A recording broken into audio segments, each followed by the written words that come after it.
बऱ्याच दिवसानंतर तुमच्या सगळ्यांशी काही विशेष विषयावरती पुन्हा बोलतो आहे. यापूर्वीसुद्धा बोललो आहे. काय आहे विषय आपल्या चर्चेचा? तर तुम्हा सर्वांना तुमच्या आईवडिलांनी दिगरत्नवरती सोपवलं आहे, बरोबर आहे? दिगरत्नवरती तुम्ही आलात, तुम्ही दिगरत्नचे मेंबर्स आहात आणि तुम्ही तुमच्या घरच्यांपासून दूर आहात, आईवडिलांपासून दूर आहात, पण तरीसुद्धा आईवडिलांची उणीव, आईवडिलांची कमतरता असं म्हणून काही तुम्हाला कधी भासू दिलं नाही, बरोबर आहे?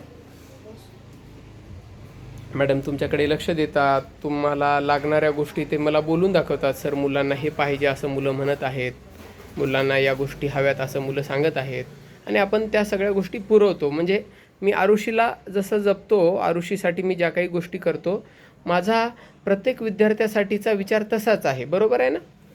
जेवणं खावणं तर तुमच्यासोबतच असतात, नाश्तेसुद्धा तुमच्यासोबतच असतात.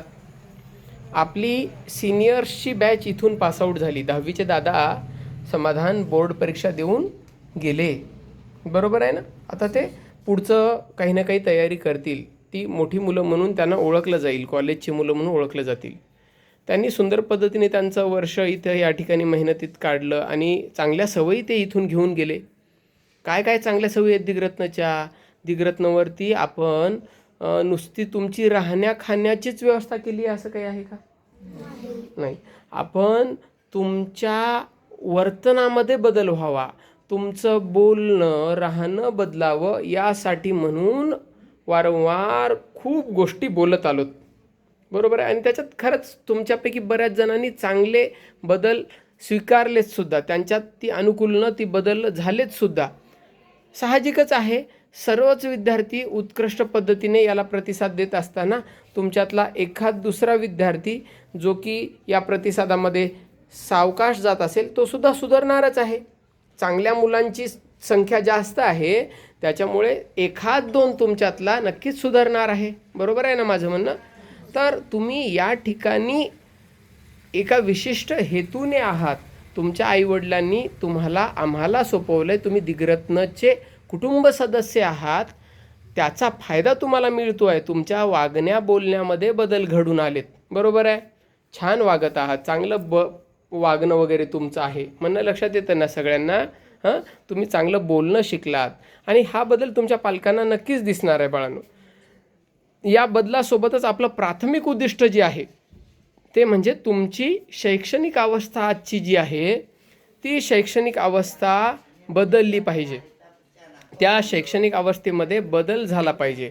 तुमच्यातले बरेच जण ज्या वर्गात TC नुसार आहेत, त्या वर्गाची क्षमता तर सोडा, त्याच्यापेक्षा मागच्या 2 वर्गांची क्षमतासुद्धा त्यांची नाही आहे.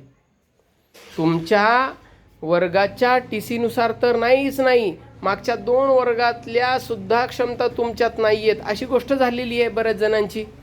मग त्या मुलांना आपण वास्तविक त्याची पातळी ओळखून पुढे नेण्यासाठी प्रयत्न करायलो. आता प्रत्येकाचं या ठिकाणी इंडिव्हिज्युअली नाव घेऊन बोलणं शक्य नाही आहे, परंतु तुमच्याकडे असलेलं आमचं लक्ष तुम्हाला कळतं.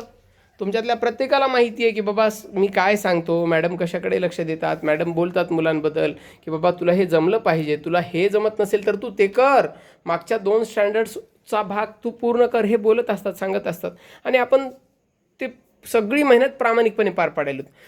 तरीसुद्धा तुमच्यातली एखाद 2 मुलं आजही बदमाश वागतात, खोटे बोलतात. खोटं बोलणं आपल्या इथलं सगळ्यात मोठी चूक आहे. वेळ जातो खोटं बोलण्याने, चौकशी होते, खोटं बोलल्या कारणाने मग पुन्हा पुन्हा त्याच गोष्टी विचाराव्या लागतात. आमचा वेळ जातो मग त्या प्रक्रियेमध्ये, आणि यातून तुमचं मोठं नुकसान होतं. तुमच्यासाठी काहीतरी चांगलं करायचं असताना तुम्ही आमचा वेळ घेतलेला असतो, बरोबर आहे ना? सगळ्यांना म्हणणं पडतंय ना माझं? हां, तर खोटं बोलणं सगळ्यात मोठी चूक. कारण ते पडताळून पाहण्यासाठी त्याची चौकशी करावी लागते, त्याची चौकशी करत असताना भरपूर वेळ वाया जातो, बरोबर आहे ना? म्हणून खोटं बोलायचं नाही, अजिबात खोटं बोलायचं नाही.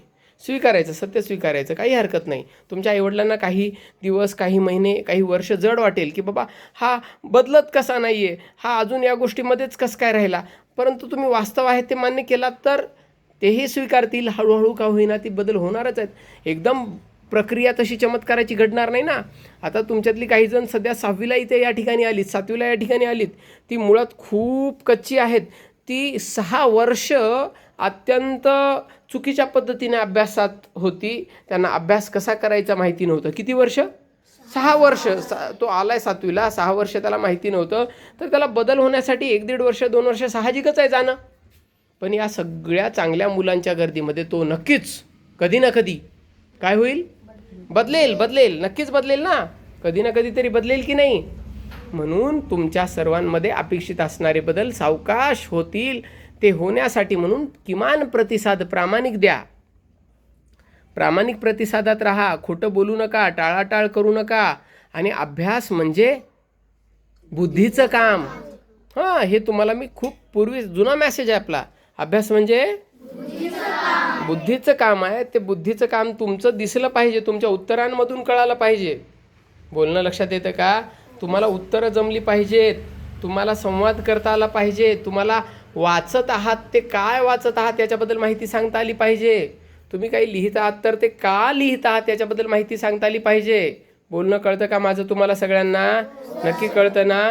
तर तुम्ही सुंदर पद्धतीने या प्रतिसादात राहिलात तर तुमचं भवितव्य चांगलं बनेल आणि त्यातून तुमच्या पालकांचं हित होईल, आमचंही हित होईल. तुम्ही दिग्रत्नचे विद्यार्थी म्हणून ओळखले जाता बाहेर, हो ना. तुमचं वागणं राहणं छान आहे ही ओळख तर छाप पाडतेच, परंतु अभ्यासातही मुलं खूप हुशार आहे तो दिग्रत्नची ही ओळख छान आहे.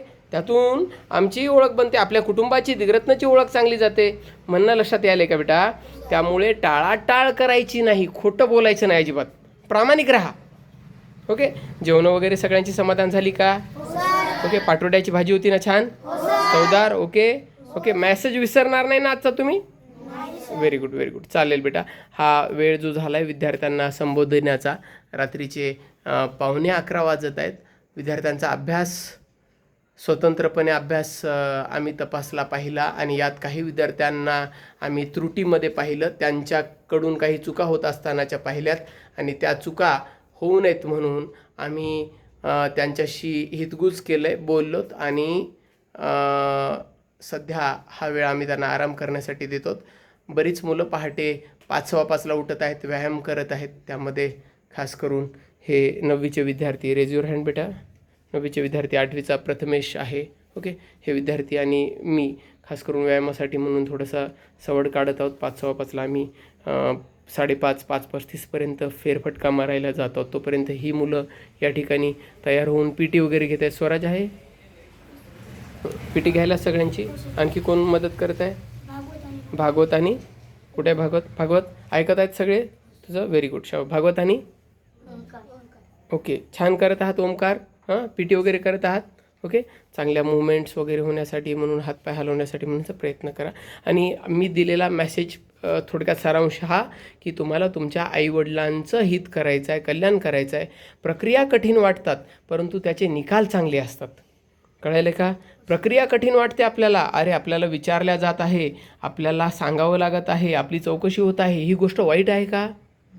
अजिबात वाईट नाही आहे. त्यातून चांगलं होणार आहे. हित कोणाचं होणार आहे? तुमचं. आणि तुमचं हित झालं तर तुमच्याकडून कोणाचं हित होणार आहे? हां, बस त्यांच्यासाठी म्हणून चांगलं करायचं आहे आपल्याला. म्हणणं लक्षात आलं का सगळ्यांना? नक्की. हां, तुम्हाला रागवलं ओरडलं जातं ते तुमच्या चांगल्यासाठी आहे, ही गोष्ट तुम्हाला समजली पाहिजे. म्हणणं लक्षात येतं बाळांनो? चांगलं राहाल. ओके. छान राहाल, सुंदर निकाल येतील तुमचे.